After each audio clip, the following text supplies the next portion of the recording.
This is a press statement on the impasse between county governments and KPLC, and also the remarks made against county governments' share of the road maintenance levy fund by members of the National Assembly. Members of the press, citizens of Kenya, the Council of Governors' attention is drawn to two critical issues affecting counties, which are the impasse between county governments and the Kenya Power and Lighting Company KPLC, and two, remarks made against county government's share of the Road Maintenance Levy Fund RMLF by members of the National Assembly. We address you as follows on these matters. On KPLC engagements with counties, we note with great concern the ongoing impasse between Nairobi County and the Kenya Power and Lighting Company KPLC, which has persisted for several days. While it's unfortunate that the situation has escalated to this extent, it is crucial to highlight the long-standing issue. For a decade, KPLC has wielded unchecked power over counties and other entities, often resorting to abrupt power disconnections without due process or consideration or regard of the broader impact. KPLC has a well-documented history of disconnecting power to critical county institutions, including hospitals, water installations, and sewerage services, severely disrupting operations and endangering lives. However, when the roles are reversed, the company swiftly assumes the position of a victim. This selective application of authority raises serious concerns about fairness and accountability. As a matter of fact, when KPLC switches off power from the county infrastructure, counties are unable to provide service, which also benefits them. Below, I highlight some of the historical cases of power disconnections by KPLC to county facilities. Kisumu County in 2014, power was disconnected, putting lives at risk. The then director, Dr. Ojwang, protested the move, the director of health for Kisumu at the time, but his pleas were ignored. Again, Kisumu County officers in 2019, operations were disrupted when KPLC disconnected power. In Kilifi County, the Kilifi Civil Registration Office was disconnected in July 2023. This facility, which serves over 300 people daily, remained without power for 2 weeks due to a KPLC disconnection. 4. In Mombasa, at the Mombasa General Hospital, power was disconnected in March 2023. Power was cut for several days, endangering the lives of patients. 5. In Homa Bay Town, in Homa Bay County, the town's water intake was also disconnected in 2023. Residents went without water for days after KPLC disconnected water. In Migori County, at the Migori County facilities, in September 2023, power was disconnected, leaving thousands of patients vulnerable. In Busia County, on numerous occasions, government services at the county level were paralyzed. And these are just but a few. KPLC's actions have not affected counties only, but have also affected private individuals and businesses. For instance, in 2018, a Nairobi resident sued KPLC for billing him $616,000 for 2 months, despite being away from home that period. In 2018, the High Court barred KPLC from inflating consumer bills following a petition filed by lawyer Apollo Mboya. In 2021, a hotel sued KPLC after its monthly electricity bill. In 2021, a hotel sued KPLC after its monthly electricity bill jumped from shillings 30,000 to a staggering 2.6 million shillings. That's for a month's bill. In 2023, the World Bank faulted KPLC for failing to compensate landowners for way-leaves despite using their private and company land. In 2024, Professor Alfred Omenya raised concerns after receiving a Kenya shillings 2.1 million bill for a new power connection.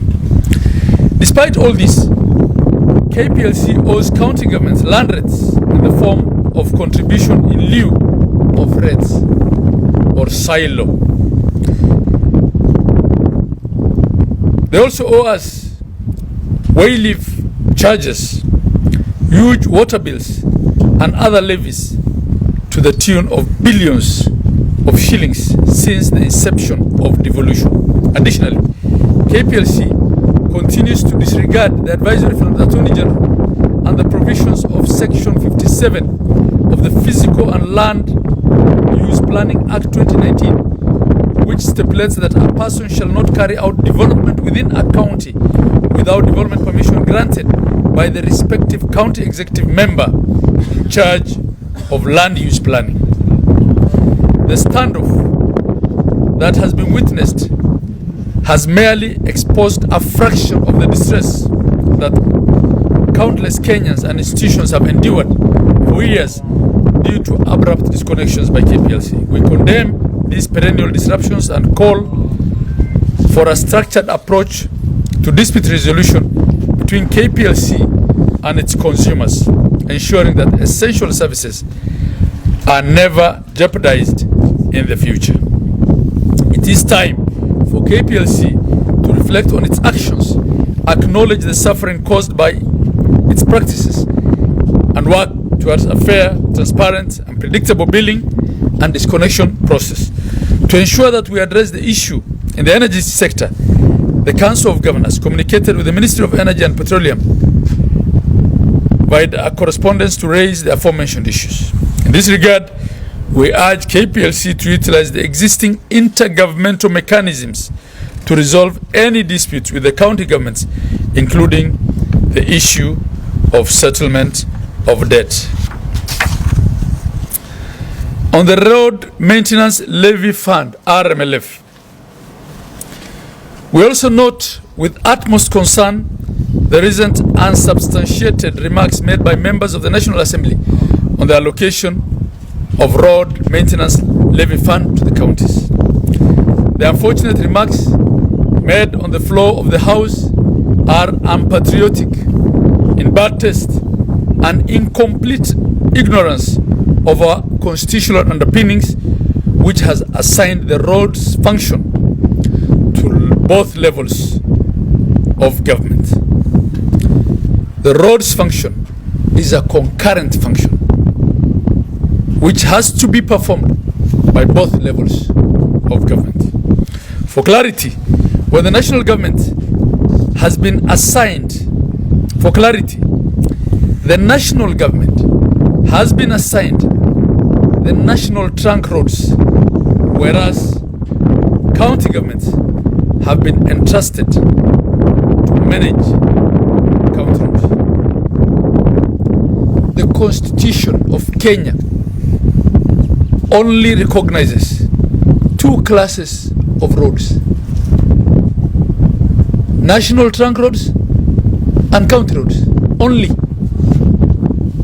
Notably, the county governments construct and maintain the bulk of our Kenyan roads. The Road Maintenance Levy Fund, RMLF, is a fund that was specially established to maintain roads constructed and maintained by both levels of government. As a matter of fact, county governments construct and maintain the bulk share of the national road network.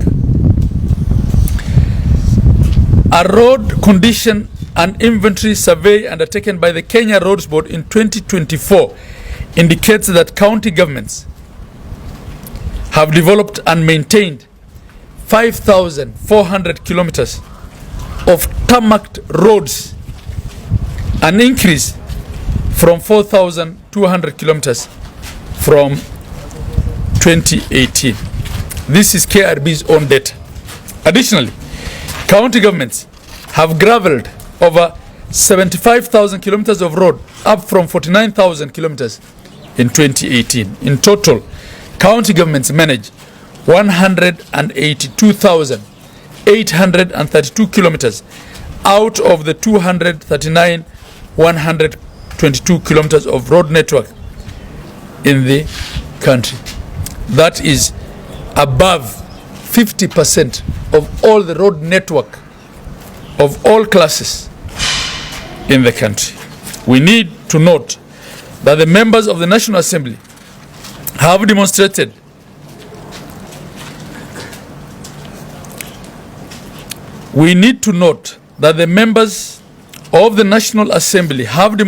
benightedness by denying one level of government constitutionally entitled funds meant for maintenance of roads which they develop. The council is perturbed by these remarks, which are unsubstantiated and an affront to devolution. The move amounts to selfish attempt by the members of the National Assembly who seek to control the national government agencies that construct roads that have been constitutionally assigned to the county governments. The members have abdicated their legislative mandate by delaying the enactment of the County Government's Additional Allocation Act 2024-2025 and thus denying Kenyans service delivery. Because of RMLF and because of the court case filed by the Council of Governors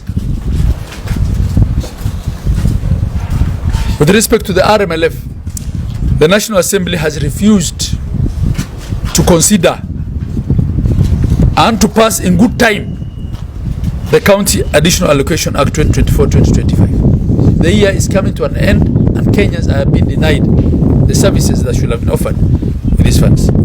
It is our position that the National Assembly should focus on the review and enactment of legislation in the road sector that conform and aligns to the Constitution 2010.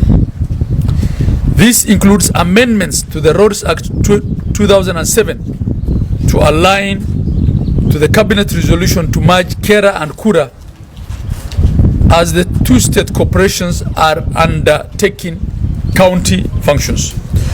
We call upon all the stakeholders, including the Senate, civil society groups, county governments, and the members of the public to hold the National Assembly to account in order for them to stop their malicious attempt that seeks to prevent counties as beneficiary of RMLF and to continue holding national and county governments ransom over this matter of the RMLF.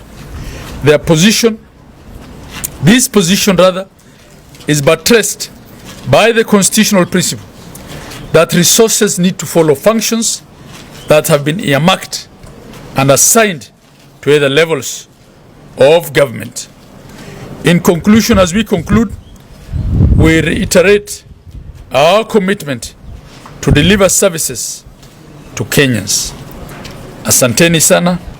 Signed by yours truly, Chairperson of the Council of Governors.